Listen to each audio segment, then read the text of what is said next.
మూడవ సాక్ష్యం సాండ్రా. ఒకసారి దేవుని వాక్యంలో మత్తయి సువార్త 10వ అధ్యాయం 28వ వచనం చూద్దాం. మరియు ఆత్మను చంపనేరక దేహమునే చంపువారికి భయపడకుడి, కాని ఆత్మను దేహమును కూడా నరకంలో నశింపచేయగల వానికి మిక్కిలి భయపడుడి. ఒక ఆత్మ నరకానికి చేరినప్పుడు ఆ వ్యక్తి మరణం తరువాత ఉండే శరీరాన్ని పొందుతాడు. యేసుప్రభు నా చెయ్యి పట్టుకున్న తరువాత మేము కటిక చీకటి గల సొరంగం ద్వారా భూమి మధ్య భాగాన్ని చేరుకున్నాము. అక్కడ చాలా ద్వారాలు ఉన్న ఒక స్థలానికి మేము చేరుకున్నాము. వాటిలో ఒక తలుపు తెరుచుకుంది. ప్రభువుతో కలిసి మేము లోపలికి వెళ్ళాము. ప్రభువు చెయ్యి గట్టిగా పట్టుకుని నేను వదల్లేదు, ఎందుకంటే చెయ్యి వదిలితే నేను నరకంలో ఉండిపోతానేమో అనిపించింది. ఆ ద్వారంలో నుండి నేను లోపలికి వెళ్ళాక ఒక పెద్ద గోడను చూశాను. ఆ గోడకు వేల కొద్దీ మనుషులు కొక్కేలకు తెగిలించబడి వేలాడుతున్నారు. వాళ్ళ చేతులకు సంకెళ్ళు వేయబడి ఆ గోడకు కట్టబడ్డారు.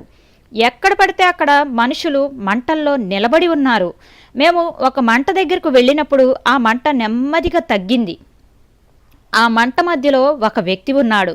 అతని మాటలను బట్టి మగవాడని గ్రహించాను. అతడు ఫాదర్లు వేసుకుని నిలువుటంగి వేసుకున్నాడు. అది మురికిగా ఉండి పీలికలైపోయింది. అతని శరీరమంతా పురుగులు పట్టి రాలుతున్నాయి. అతడు అగ్నిలో కాలిపోయి మాడిపోయినట్టుగా ఉన్నాడు. అతని కళ్ళు ఊడిపోయాయి. వంటి మీద ఉన్న మాంసం అగ్నిలో కరిగిపోయి రాలిపోతున్నది. ఆ మాంసం ఊడిపోయాక కొత్త మాంసం పుట్టుకొస్తుంది. ముందు జరిగిన ప్రకారమే మరలా జరుగుతున్నది.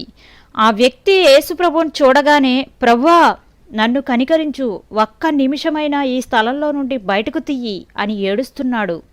అతని గుండెల మీద ఉన్న లోహపు పలక మీద నేను దొంగతనం చేసినందు వలన ఇక్కడికి వచ్చాను అని వ్రాయబడి ఉంది. యేసుప్రభు అతని దగ్గరకు వెళ్ళి, నీ పేరేంటి అని అడిగారు. ఆండ్రూ. నా పేరు ఆండ్రూ ప్రభువా అన్నాడు. నువ్వు ఎంతకాలం నుండి ఇక్కడ ఉన్నావు? ప్రభు మళ్ళీ అడిగారు. చాలా కాలం నుండి ఇక్కడ ఉన్నాను అన్నాడు ఆండ్రూ. ఆండ్రూ తన కథను ఇలా చెప్పాడు. అతడు కేథలిక్ చర్చిలో దశంభాగాలను వసూలు చేసి పేదవారికి ఆర్థిక సహాయం చేయడం అతని బాధ్యత. అయితే అతడు వసూలు చేసిన డబ్బును తీసుకుని తన సొంతానికి వాడుకునేవాడు. కనికరం నిండిన కండ్లతో ప్రభువు అతన్ని చూసి, ఆండ్రూ, నువ్వు ఎప్పుడైనా సువార్త విన్నావా అని అడిగాడు. విన్నాను ప్రభువా, చర్చికి వెళ్లే ఒక క్రైస్తవ స్త్రీ నాకు సువార్త చెప్పింది, కానీ నేను నిర్లక్ష్య పెట్టాను. సువార్తను అంగీకరించలేదు. సువార్తను నేను నమ్మదలుచుకోలేదు, కానీ ఇప్పుడు నమ్ముతున్నాను. ఇది నిజమని ఇప్పుడు నేను పూర్తిగా నమ్ముతున్నాను. ప్రభువా, ఒక్క నిమిషం పాటు నన్ను బయటకు తీయవా అని బ్రతిమలాడాడు. ఆండ్రూ మాట్లాడుతుంటే పురుగులు అతని కళ్ళ గుంటలలో నుండి బయటకు వచ్చి అతని చెవుల్లో దూరి అతని నోట్లో నుండి వస్తున్నాయి. వాటిని చేత్తో లాగేయాలని ఆండ్రూ ప్రయత్నిస్తున్నాడు, కానీ అది సాధ్యం కావడం లేదు. అతడు భయంకరంగా అరుస్తూ దయ చూపించమని ప్రభువును అడుగుతున్నాడు. ఇంకా ఘోరమైన సంగతి ఏమంటే, దురాత్మలు అతన్ని వేధిస్తూ ఈటెలతో అతన్ని పొడుస్తున్నాయి. ఆ దయ్యాలు బొమ్మలలా ఉండి 3 అడుగుల పొడవు మాత్రమే ఉన్నాయి.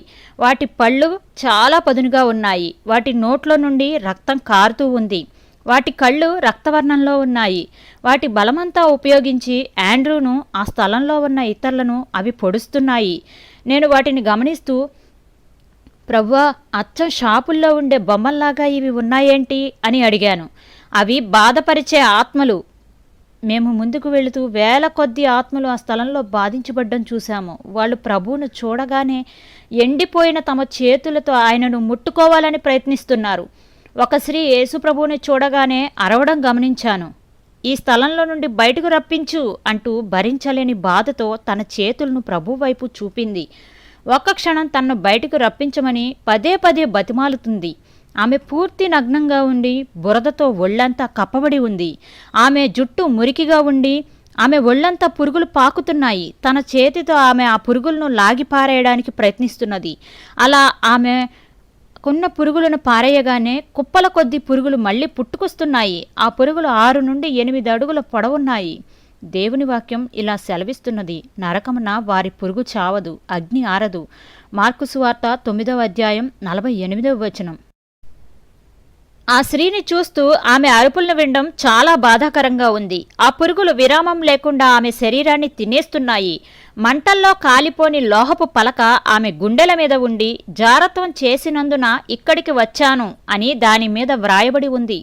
ఆమె బతికి ఉన్నప్పుడు పాపం చేసిన రీతిగానే ఇప్పుడు ఒక వికారమైన పాముతో ఆమె జారత్వం చేయుటకు బలవంత పెట్టబడుచున్నది.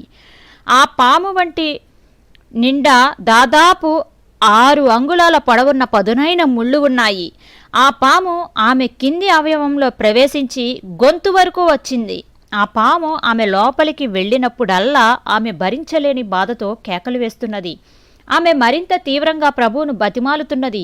ప్రభువా, నేను జారత్వం చేసినందున ఈ స్థలానికి వచ్చాను. నేను ఎయిడ్స్తో చనిపోయి ఇక్కడికి వచ్చి 7 సంవత్సరాలయ్యింది. నాకు 6 ప్రియులు ఉండేవారు అని చెప్పింది. ఆమెకు రాత్రింబగళ్ళు విరామం లేదు. నరకంలో ఆమె అదే మళ్లీ చేయవలసి వస్తుంది.